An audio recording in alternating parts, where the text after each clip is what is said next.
Good morning, everybody. It's Donna Reed with Up With People 1976A and the Cactus Lounge. However, this morning, I'm not anywhere near Arizona.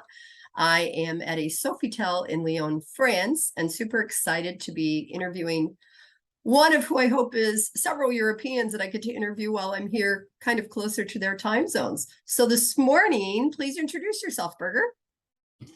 Hi, so I'm Birger Husted, or Birger Husted, as it is pronounced correctly in Danish, but Up With People world, I'm Birger, and I traveled back in Cast A 1987. Originally, I'm from Denmark, but since 1992, I've been living in the Czech Republic. Well, that helps with my first couple of questions because I didn't think you were originally from the Czech Republic, but I wasn't sure. So, tell me your name again in Danish. How do you say it? Birger. Bjorn. Okay. Yeah. So it just became But, Birger. I really don't care whatever people are saying. I normally introduce myself as Birger here in the Czech Republic because that's what people somewhat can pronounce. And when I traveled Up With People, everybody called me Birger. And when I had a British boss for some years in Denmark, and he called me Beaver, tried to get close to whatever was there. The original pronunciation, it's a Swedish name, is Birger. In Norway, they say Berger. My parents said Birger. Bjør is the way that you say it in Danish. In the Czech Republic, they typically call me Bira. So I'm reacting on anything that could be. If you were going to adjust your name here on the screen, you'd have all these words across all the different ways to say it. That's awesome. So what took you to the Czech Republic? Back in 1991, I was asked by an organization called Experiment of International Living, which were doing some exchange programs and various activities across borders in Denmark, if I would be part of making a program for Czechs about democracy in Denmark. That was after the Velvet Revolution in the Czech Republic, all the political changes of the old East Bloc in end of 1989. And so in 91, I was asked if I wanted to make this program, and I accepted it, but said, well, but I do not know anything about Czechoslovakia as it was at that time. Yeah. I said, no problem. If you don't have any program this summer here, well, if you want to, you can go for 2 weeks to Prague, and we can arrange you stay with the host family. Wow. So I went with the host family, my host sister is now my wife for 29 years. Seriously? Oh, that's a great story. Oh my gosh, that's super awesome. Yeah. So even though it was Czechoslovakia until 1st of January 1993, when it was split with Czech Republic and Slovak republics. Right. But even the Danish authorities were issuing a passport to me in 96, where it still said Czechoslovakia. You know, for those of us that we laugh about it depending on our age, what the things that we learned. So when you had to memorize the states and the capitals, or the countries in Europe and the capitals, and the food pyramid, you know what I mean? Our food pyramid went like this because all those things that we thought we were supposed to eat, that's changed. And I often think that about the countries and about the changes in Europe, that whatever I memorized as a kid in high school is so different, you know, than what it was. So what is the language then that is spoken? Did that divide and change when the country itself changed a little bit, or the languages has always been separate in the Czech Republic and Slovak Republic. So okay. The Federal Republic, everybody was speaking Czech or Slovak. Got it. The two languages are fairly close to each other. If I compare it to a Scandinavian angle, it would be similar to the differences between Danish and Norwegian. Okay. So not you understand each other, but you do not necessarily speak the other language. Got it. Got it. Okay. But it's all separate today, and but very good relations between. So let's go back to Up With People. So when you joined Up With People, were you an 18-year-old kid, or had you finished college? Where were you at, like, in your life? I had finished my first basic commercial education. I was 21 when I showed up in Tucson for the staging. Okay. Celebrated my 22nd birthday. Wait. And tell us, what birthday are we celebrating today, Birger? My birthday. Oh, you're not going to give us a year. Okay. So what is that? 35 years ago, I was celebrating my birthday with a birthday cake in the auditorium in Tucson. Oh, very cool. Well, happy birthday. And what was the question here? What was the question? You were 21 and you had been to some school. So I had finished education at that time, well, my first education at that time, and I had been working for a couple of years in a commercial department in a furniture company, and additionally to this, I had been working as a teacher in evening school for young people. I had been working at a radio station, or I was working at a radio station at that point, having some programs in the morning and journalistic programs, and I was teaching journalism and democracy actually in this youth school for kids in the So I was involved in a lot of different things, of theater and local politics and whatever.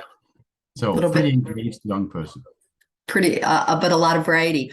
All right, so 87, right? That's what you said. Was it A, B, C, D, E? Which cast? That was cast A.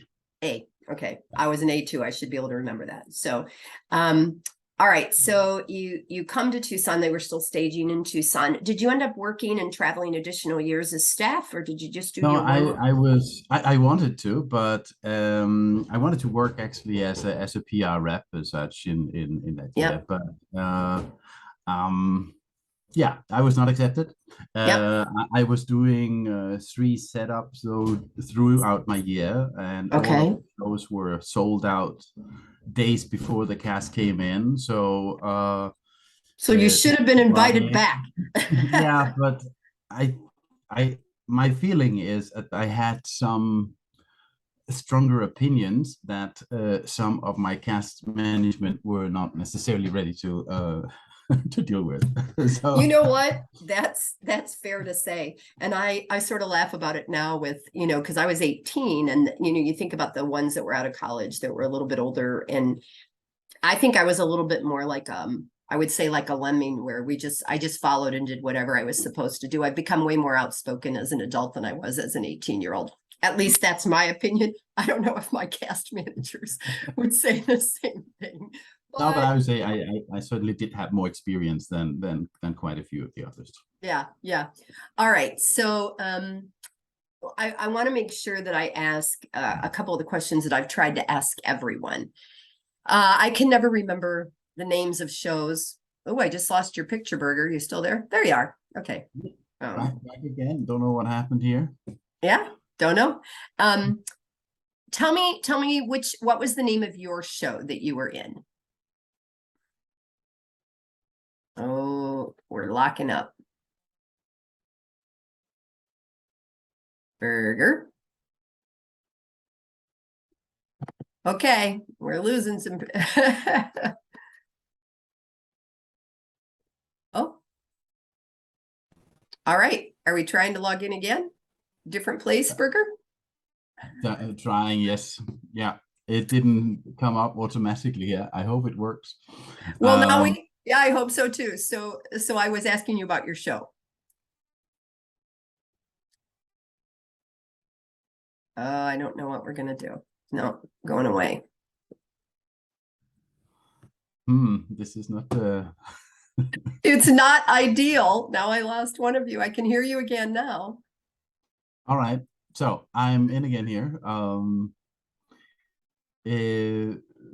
Yeah, what was the question before? The question was about music and your show, and it was time for the music was our performance, and our tour brought us classical Midwest, up and down in the middle of the US, 28 states, Saskatchewan in Canada, and then Finland, Denmark, Norway, Sweden.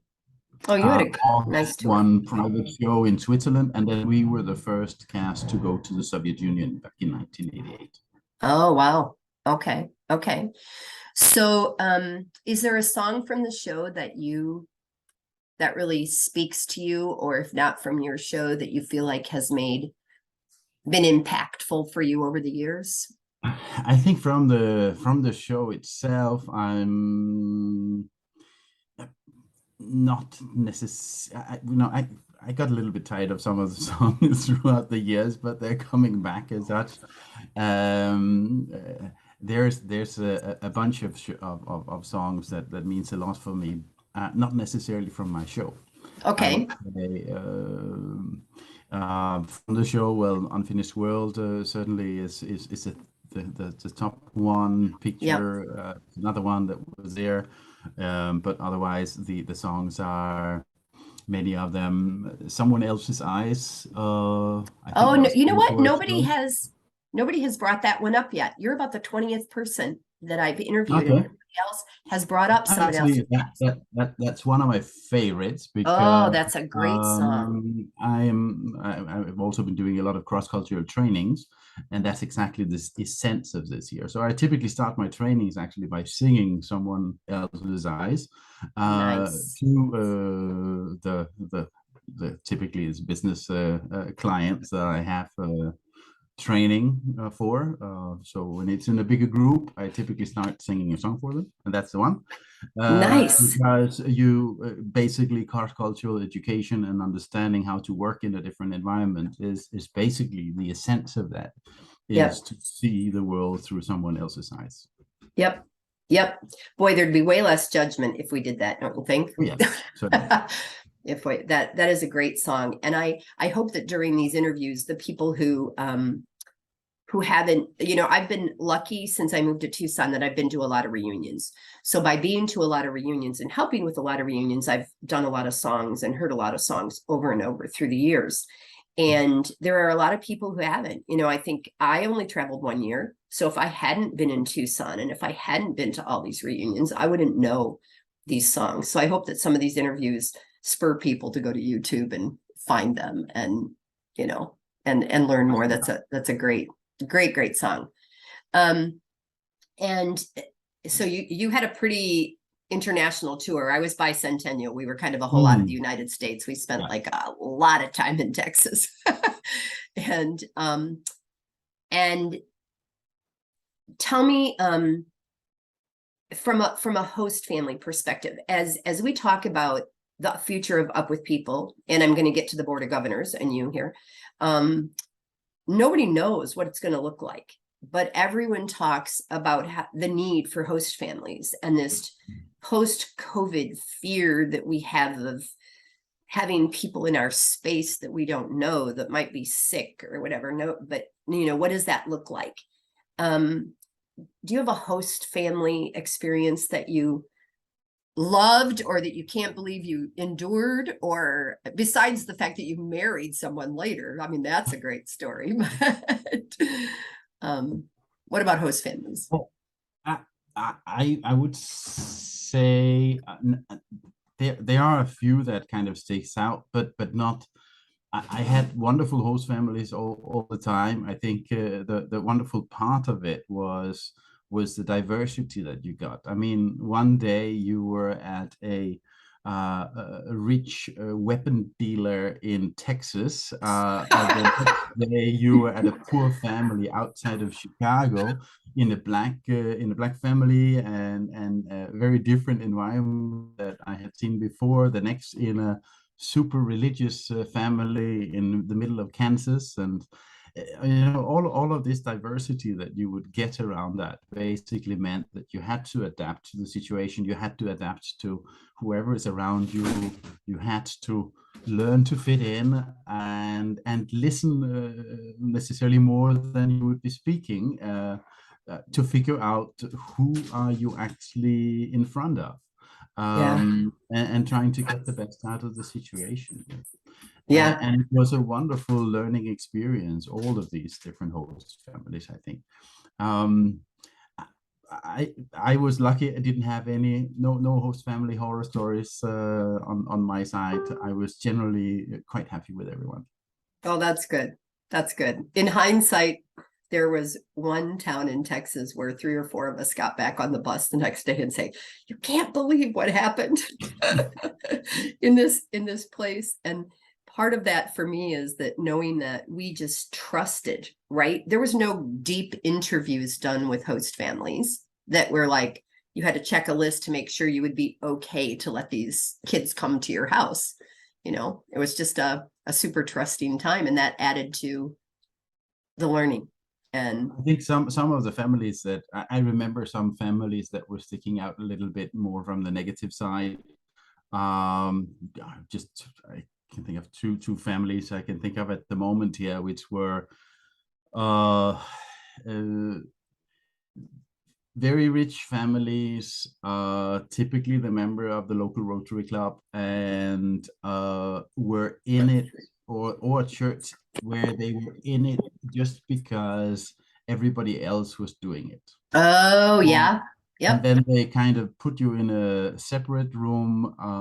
They had somebody, I remember waking up one morning or coming back one day, was it, and looking at this, suddenly the suitcase, everything looked like I had half the things that I had before, because somebody had been washing everything and had been ironing it and putting it neatly Just back taking in. your things. So there were servants in the house there that were taking care of that.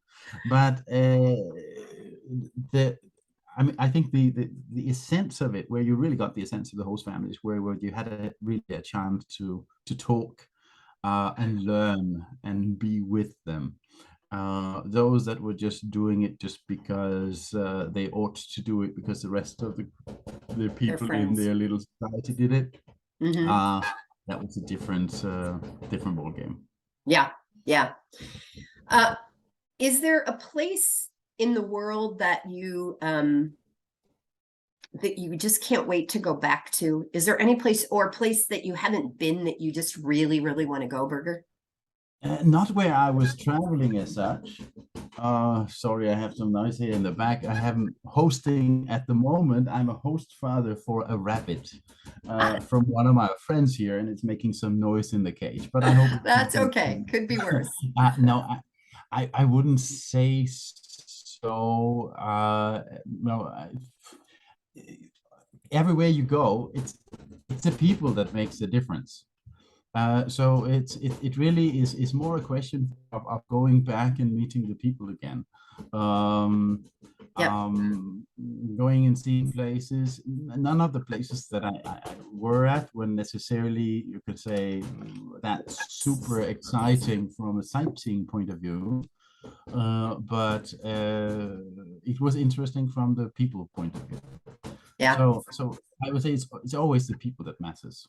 I had somebody ask me that about my travel. They said, "Well, are you traveling to go to the places or to see the people?" And I'm like, "Yeah, both of those, right? Because the people make the places." And learning.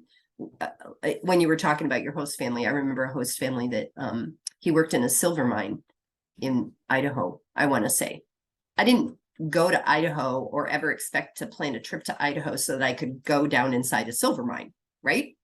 But this 18-year-old kid got to do that. So, super interesting experiences. So, all right. So I think at the reunion that we just had in Scottsdale, that might be the first time you and I have met in person, right? Maybe? Maybe it was, yes. Yeah. I can't remember, unless you've been at other reunions I was working at, which, is very possible. But you are now involved with the Board of Governors, right? Yes. Yeah. And do you want to tell the alumni world what your position is on the Board of Governors? Right now, I'm a vice president of the board of the International Alumni Association. So I'm part of the project of getting all the activities back in on track. and moving forward. Hold on a second. I'm on a Zoom call. Please come later. Plus tard, s'il vous plaît. They're coming to clean my room. You have a bunny. I have a hotel crew. So what you have stayed active. I have watched you. I have followed you because we became Facebook friends because we have a lot of friends, right? And you have been active with the European alumni and in helping lead things.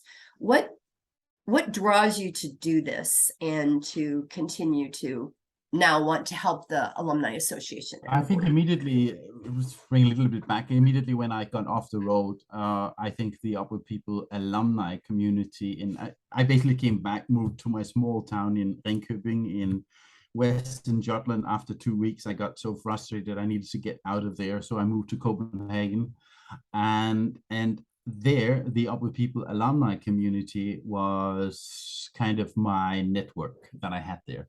And I got involved very much with the Danish Upward People Alumni Club, which was the first national alumni club that was established, and helped making a lot of interesting events together with them. When I then moved to the Czech Republic, I was kind of taken away from these things here, got family established and all of this stuff here, and except from arranging a European alumni meeting, or leadership meeting as they were called at the time, in 1998 in Prague, I was not really involved with Upward People until 2010, when I felt I could go back again, participated in the European alumni meeting, and got so thrilled to meet with all these alumni again and see how much it helps you to be among 100 plus smiling and positive people for 3 days. So giving that experience and then learning about people's experience and what they were doing, it was very clear for me, well, it was always all the way through there, that I basically saw Upward People alumni as leaders in many ways.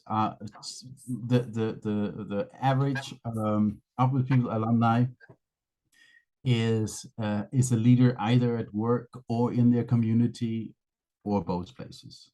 They take actions, they get involved, and they do it in a non-selfish way where they try to help others, typically, as well, if they can. And I'm seeing that all the way through, that people are really getting engaged in activities. They really do get involved, and they take that leadership. And I wanted to first of all see if I could be a part of this here and help us to utilize this fantastic network that we have in a better way. So I arranged the EAM European Alumni Meeting back in 2011 in Prague. I was then European, Middle East, Asia, or Middle East, Africa rep on the IAA board from 2019, a part of making all the new future strategies of the International Alumni Association. So basically getting all of that in place.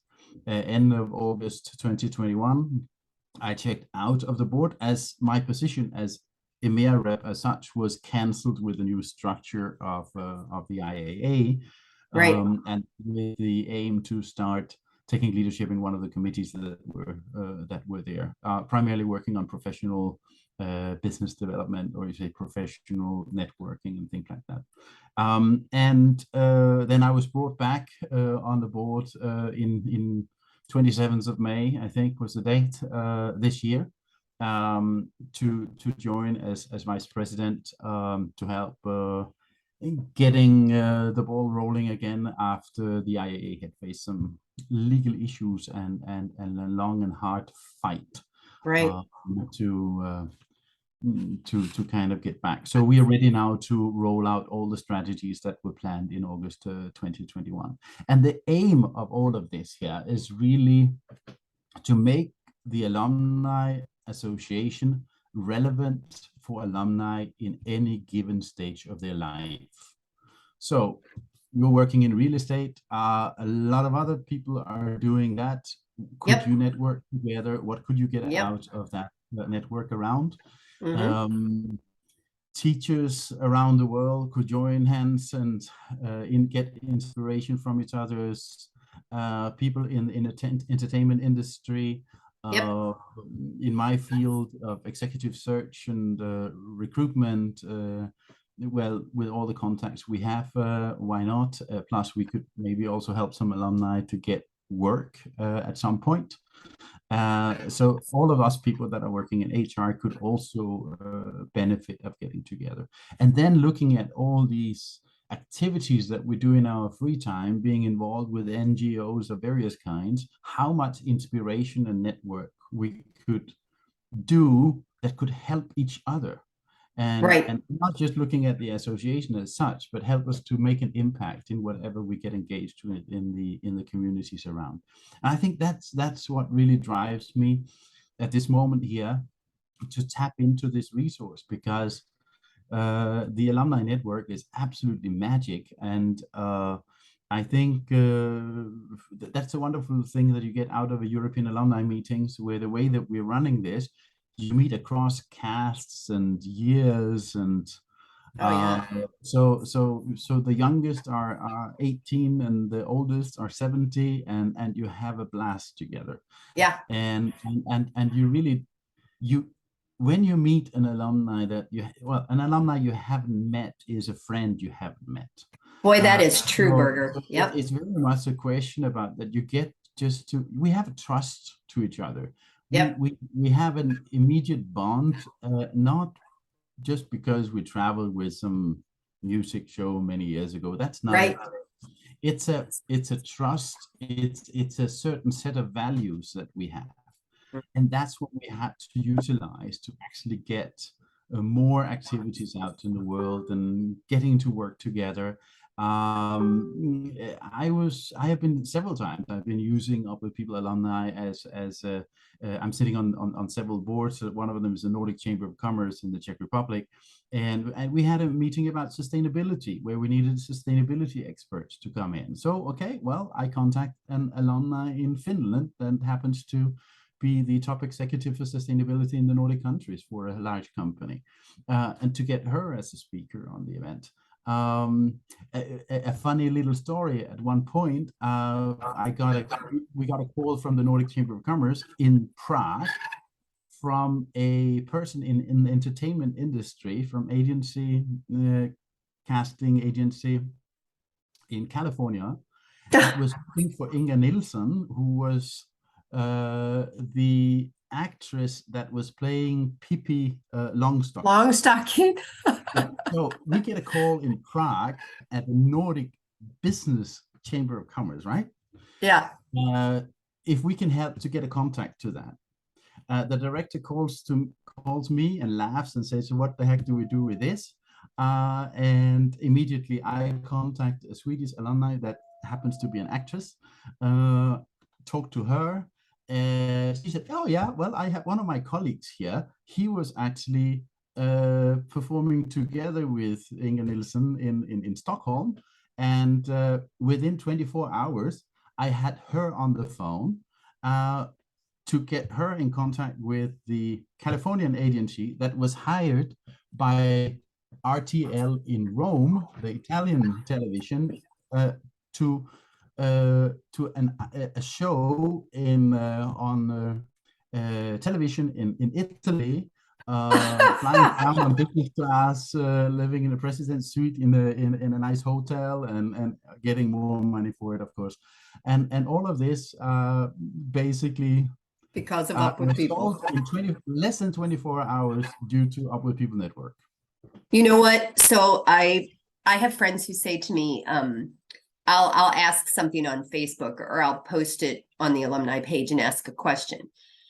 And people are saying, you can Google it. And I'm like, I know, but I would much rather hear from other alumni their thoughts on whatever this is, because there's an automatic, all right, I just got we're going to end in 10 minutes thing. I'm exactly the same way. And when I was just in Scotland, I mean, first of all, there's like a whole bunch of alumni going through Edinburgh right now. It's just kind of funny. And to the point where, I don't know if you've seen my pictures, I ended up joining a bachelor party sitting at a bar because they helped me carry my luggage upstairs. And Grant and Gretchen Axton were walking by and saw that same group of guys at the bar before I joined them. You're like, what is the chance of that, you know, in a city across the world? I love that kind of a story. And if you saw the message of Stuart and Raj and Shepard, they were basically walking through the streets of, and then suddenly they passed somebody and said, "Hey, that was Grant, wasn't it?" Yeah. No, it's been awesome. And because my son traveled, and I've gotten to know some of the younger alumni who are already now next year going to be 10 years because they traveled in 2013. But one of them ended up staying with me for 2 nights. And it was exactly the same way. She needed a place. She's a little bit more of a free spirit than I am, you know, and she, so she didn't have things planned. She wasn't sure if she'd be there. And I'm like, I asked my Airbnb host, he goes, you can have up to 4 people. I don't care. There was not an additional charge. And I had she and her boyfriend at the time stay at my house 5 or 6 or 7 years ago in Arizona. And there is an automatic trust for whatever reason, because the truth is we're not all perfect people and all that, but there's something that ties us together. Absolutely. And I think this the trust is in anything you do. Relations and trust is a key element as such. So before you join into business or any kind of professional relations with somebody, you need to have a certain level of trust. And just because you know that these people have gone through a little bit of the similar experience, they are most likely a similar kind of character, personality wise.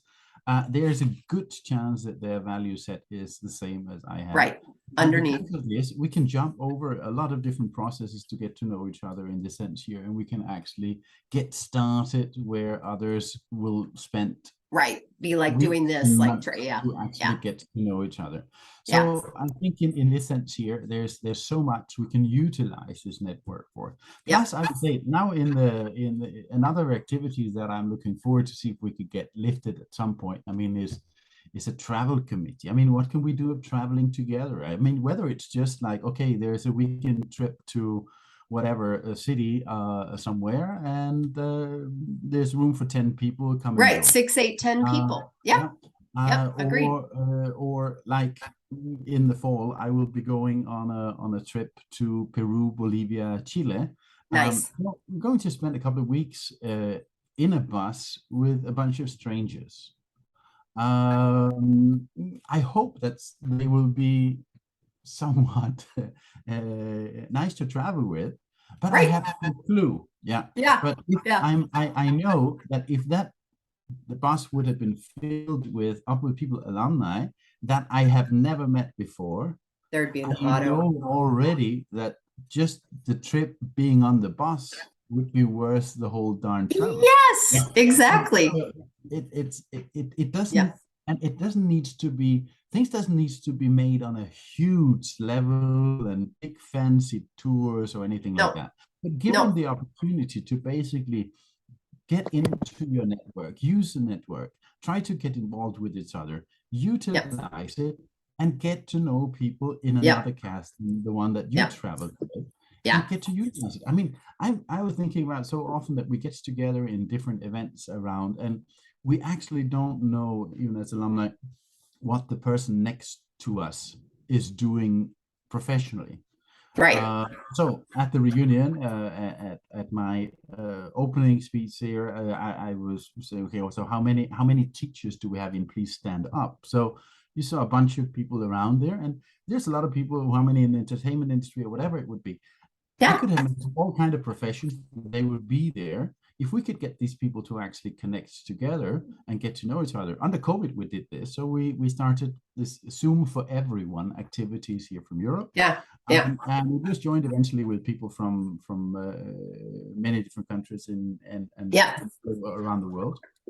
And one of the activities we got together as well was a question about getting teachers together in those early days of COVID to inspire each other, whether you were sitting in Mexico or the US or Belgium or Denmark, to get together and learn from each other and understand what you could utilize this network for. All right, Birger, we've only got a couple minutes, and I want to ask you one last question that I've been trying to ask everybody. Is there any food that you ate on the road that you would never eat again?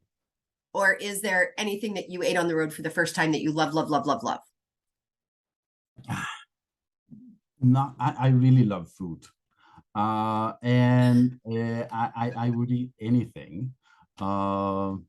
It's a little bit like, well, some say about Chinese that in China you eat anything with 4 legs, unless it's a table or a chair. But generally, I would be ready for anything in that sense. Okay. You might have to answer this after we quit recording, because I'm about ready to cut it off. I would say basically there are some food that I mean I'm not so thrilled with most American breakfast kind of things. Oh, interesting. American bread is absolutely horrible compared with yeah. But otherwise, I'm fine with it. All right. So I have to wrap it up. I'm going to ask, first of all, I'm going to say thank you for doing this and for giving me the names of other people. I want to make sure we share it on the EAM page, and that maybe some of those other people you told me about will watch it, because one of the men, I already told you, he was like, what is this? What are you asking? What's the purpose of it? And all of that. And then, so any other names that you can give me, I greatly appreciate that. I will probably wait a day or two till I post it. I'll make sure that you know. And please keep the names coming. And thank you for all that you're doing, you know. You're welcome. You're welcome. I want you to type all your names for me in all the languages so that I can put them on the information. Okay. Very good. But I really hope that this will be. I love your series. It's really very inspirational. It's so positive talks. I love to hear that. Thank you. And I think it's so good to get some of the stories out there. And I hope that people will get a bit inspired to actually network a bit more around. I agree. I agree. For it. All right. So I'm going to quit the recording here, and thank you, Birger, for your time.